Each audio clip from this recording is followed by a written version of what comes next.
Still struggling to achieve desired band in IELTS or PTE?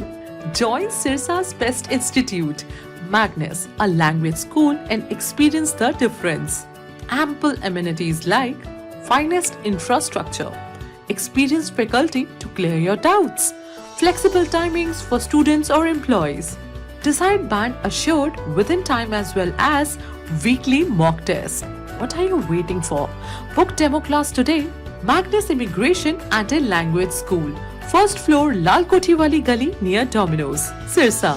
Call now 700-967-0313. नमस्कार, मैं हूं प्रमोद और आप देखना शुरू कर चुके हैं दी सड़कनामा.com। इस वक्त मैं मौजूद हूं हिसार में और आज आपको तस्वीर दिखा रहा हूं चौधरी चरण सिंह एग्रीकल्चर यूनिवर्सिटी में हरियाणा कृषि विकास मेला 2023 है, वो आयोजित किया जा रहा है। और आज इस मेले का तीसरा दिन है। यहाँ पे आज मुख्यमंत्री मनोहर लाल है, वो मुख्य अतिथि के रूप में यहाँ पे पहुँचने वाले हैं।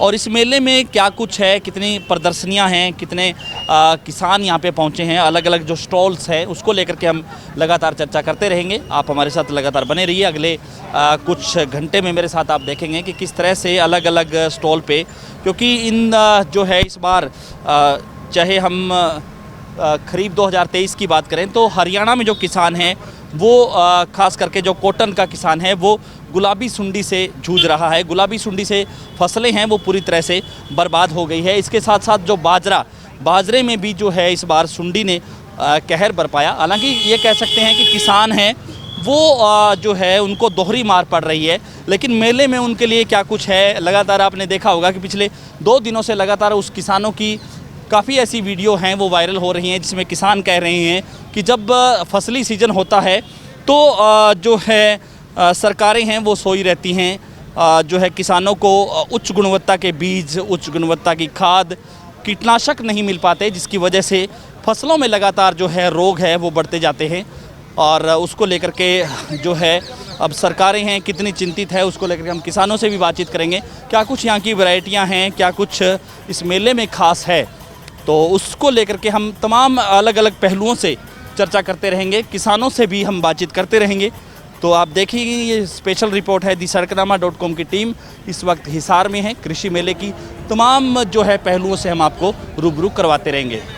किसानों का उत्साह देखकर वास्तव में जिस बात के लिए हरियाणा जाना जाता है कि हरियाणा कृषि प्रधान ये प्रदेश है, तो मुझे तो आभास होता है कि कृषि प्रधान की बजाय मैं इसको यदि कहूं कि किसान प्रधान प्रदेश है, क्योंकि किसान हमारा कृषि का काम तो करता ही है, लेकिन अब धीरे धीरे ऐसा ध्यान में आने लगा है कि हमारा किसान बहुत से क्षेत्रों में आगे बढ़ गया है। आज तो बहुत से मंडियों में आड़त की दुकान भी किसानों की हो गई है। किसान परिवारों के बच्चे हमारे फौज में जवान में जाते हैं तो भी किसान परिवारों के बच्चे हैं। हमारे किसान परिवारों के बच्चे पहलवानी जो करते हैं देश और दुनिया में हरियाणा का नाम जो कमाते हैं।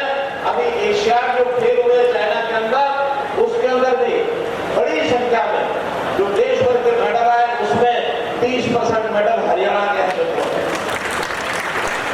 तो यहाँ का किसान देश और दुनिया में छाया हुआ है। बड़े बड़े व्यापारी भी बन गए हैं, बड़े बड़े उद्योगपति भी बन गए हैं। इन किसानों की प्रगति निश्चित रूप से हरियाणा की प्रगति का एक हिस्सा है। हरियाणा आगे बढ़ रहा है तो इन किसानों के बलबूते पर बढ़ रहा है। मित्रों, भाइयों बहनों, हमने अभी जो प्रदर्शनी देखी है, इस प्रदर्शनी में जिस प्रकार के किसानों के हित में काम करने वाले कितने ही प्रकल्प मैंने देखे। किसानों के काम का मशीनीकरण, यानी आज हाथ से काम नहीं करना पड़ता है, हर काम के लिए मशीन उपलब्ध है। 5000 साल पहले अगर किसान ने सबसे पहले हल्का मुट्ठा पकड़ा था तो हरियाणा की धरती कुरुक्षेत्र में पकड़ा था, उसमें हल चलाना पहली बार लकड़ी का सीखा। लेकिन आज उस मशीनीकरण के माध्यम से किसान बिजाई भी अपना करता है, किसान कटाई भी करता है, किसान अपने अनाज की कटाई भी करता है। हर प्रकार का मशीनीकरण, आधुनिकता और इसी प्रकार से विज्ञान की नई नई रिसर्च जिस प्रकार का यहाँ में सारा लिखा है, यानी जो फसलें में इस रिसर्च करके बीज का उत्पादन किया जा रहा है। हमारे यूनिवर्सिटी के लोग वैज्ञानिक लगे हैं उसमें।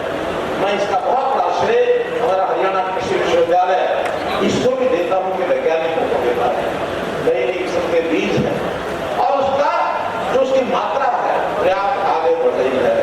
तो मित्रों, हमारा जो प्रगतिशील किसान है, कई बार मुझे किसानों से बात करने का अवसर मिलता है तो हरियाणा के यहाँ सामान्य छोटी जमीन वाले भी यानी नए नए तरीके से अपनी फसलों को उगाते हैं। अभी पिछले दिनों में एक मैंने देखा है किसान, ये हमारा जो फ्रूट है लाल रंग का, क्या उसका नाम है, ड्रैगन फ्रूट। ड्रैगन फ्रूट की खेती लाखों रुपए जिसके ऊपर शुरू में इन्वेस्ट होता है और कई लाख रुपए उसके बाद में इनकम भी होती है। एक एक किसान 10-10 लाख रुपया प्रति एकड़ कमाने वाला ग्रीन हाउस में लगा करके, भले ही बहुत कम है, ज्यादा नहीं है, लेकिन हमने तो उनके लिए योजना बनाई कि ऐसे प्रगतिशील किसान अपने जैसे 10 किसान और तैयार करें। आज अगर वो संख्या 1000 होगी तो 10 किसान हर साल में और तैयार करते हैं तो हर साल 10 गुना की संख्या बढ़ सकती है। हमारे भरपाई योजना के अंतर्गत अभी इस समय की जो फसलें हैं, धान तो निश्चित रूप से एमएसपी पर ही खरीदा जाएगा, लेकिन बाजरा कई बार एमएसपी पर हमारी उतनी डिमांड नहीं होती और हमारे से एफसीआई भी खरीदता नहीं है। इस बार मात्र 2.5 लाख मीट्रिक टन ही एफसीआई के नाते, नेफेड के नाते हम खरीद पाएंगे, लेकिन बाजरे की मात्रा है लगभग 6 लाख मीट्रिक टन। तो हमने विचार किया है कि पिछले 25 सितंबर से बाजार में हैफेड जो है वो बाजरे की खरीद कर रहा है। हैफेड ने 2200 रुपए